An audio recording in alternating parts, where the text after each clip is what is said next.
तर hello guys, कसं आहात तुम्ही? बरं आहात काय? हो तुम्ही बरेच असाल. तर बघा अशा प्रकारे डेकोरेशन केलंय. कंटिन्यू करा. तर बघा इथे अंधार झालाय, अंधार. आमच्या इकडची लाईट गेली आणि इथं तर व्हिडिओ कंटिन्यू करा.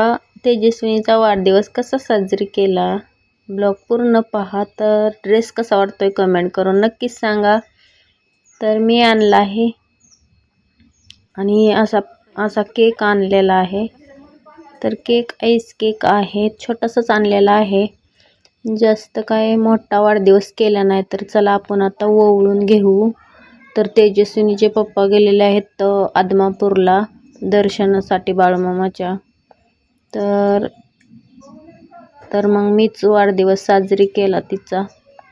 तर बघा ओवळून वगैरे घेतला आणि साखर चारली.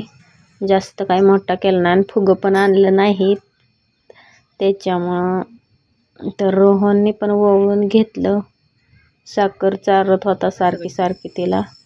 Happy birthday to you, happy birthday to you, happy birthday to you.